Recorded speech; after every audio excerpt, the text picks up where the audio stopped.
It feels good to be back and to come out of the gates swinging with a new retrospective. This month marks the 10th anniversary of the Wii U's launch, which was released on November 18th, 2012 in North America. In my opinion, a misunderstood and poorly marketed console. The games were good, the world just wasn't ready for this oddball system. I loved it because I was already a fan of portable gaming. Being able to play the console on the pad while multitasking on something else, like watching TV, was amazing. That's why I love portable gaming so much, from Nintendo's history of handhelds to Sony's. Now, admittedly, the Wii U does feel like a prototype for the Switch. That's seemingly why most of the Wii U's highest profile games were eventually ported to the Switch, from big titles like Super Mario 3D World to more obscure titles like Tokyo Mirage Sessions. There are still a bunch of games trapped on the Wii U, seemingly with no hope to get ported. So, instead of going through the system's best games, which would be more like a glorified list of Switch titles, I decided to dive in deep with some good and bad games that are still locked to the Wii U. First up, we have two of my favorite experimental titles from the big N itself, NES Remix and NES Remix 2. The concept was wild but simple at the time. Players would jump into a classic NES game like Punch-Out and go through a series of trial-like minigames that could last anywhere from a few seconds to a minute. Both games were sort of like retro-themed WarioWare titles. The best levels remixed content like putting Link in a Mario game. It's a shame Nintendo never made another one because there is so much potential here. Next up we have Devil's Third. This was the first title from Tomonobu Itagaki's new studio that he formed after leaving Team Ninja. He made a name for himself with the Ninja Gaiden reboots, so hopes were high for this Wii U exclusive. Unfortunately, it's a mess from top to bottom. The story isn't so bad it's good, it's just bad with maybe a few highlights.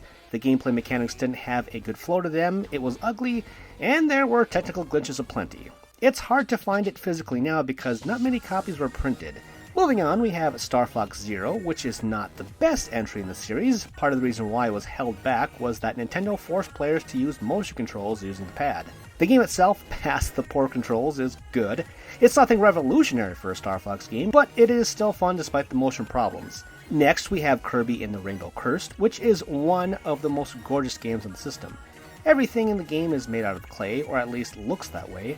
It's a sequel to the DS game Kirby and the Canvas Curse, wherein players controlled Kirby, who was permanently in a ball form, by tracing a pathway for him with the stylus.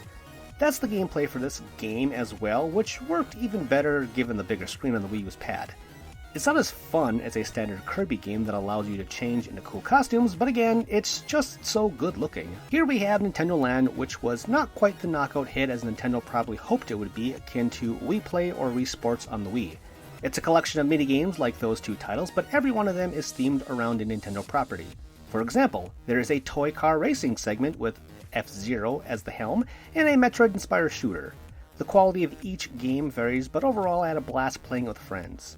Unfortunately, up next we have Paper Mario Splash, which is one of the weaker entries in the series.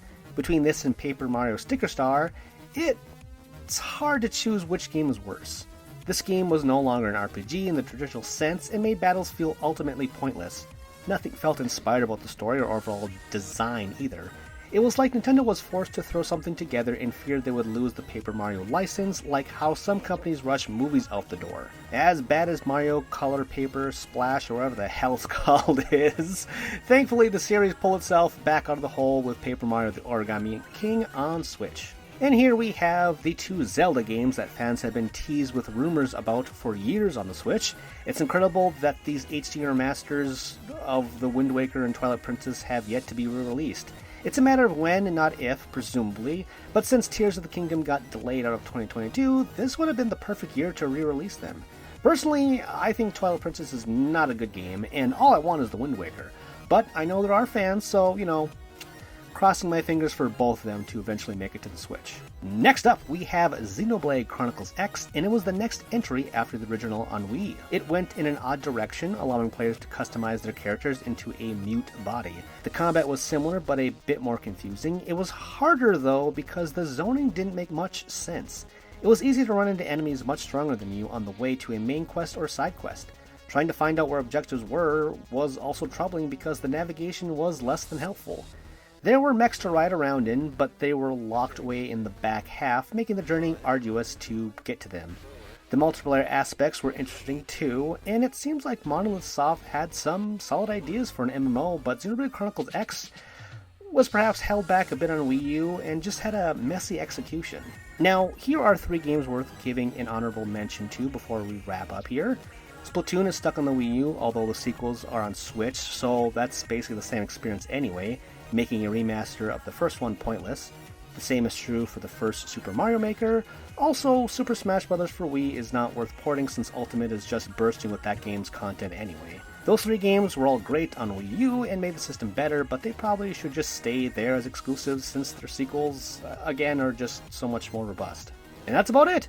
Overall, I think I would rather see sequels to most of these trapped games rather than straight up ports or remasters. A proper multiplayer game set in the Xenoblade series would be freaking awesome, but it should be more action-oriented, I think. A new NES remix would be cool too, but maybe let's make SNES remix, that sounds cool. A new collection of minigames in Nintendo Land 2 would make for a fun party game. The 2 Zeldas, again, I want them ported more than anything else. And maybe even Star Fox. I think if they switch those controls up, it could be a pretty cool game. The rest of these games can just stay on the Wii U for all I care.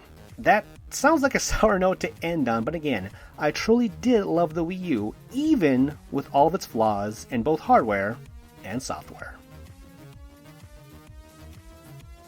Did you like that video? If you did, please like, subscribe, and spread the good word of ReActionExaminer. If you want to read more of my stuff, you can find a plethora of my articles over at TheGamer and Game Rant. All of those links and more are in the show notes below. Thanks for watching!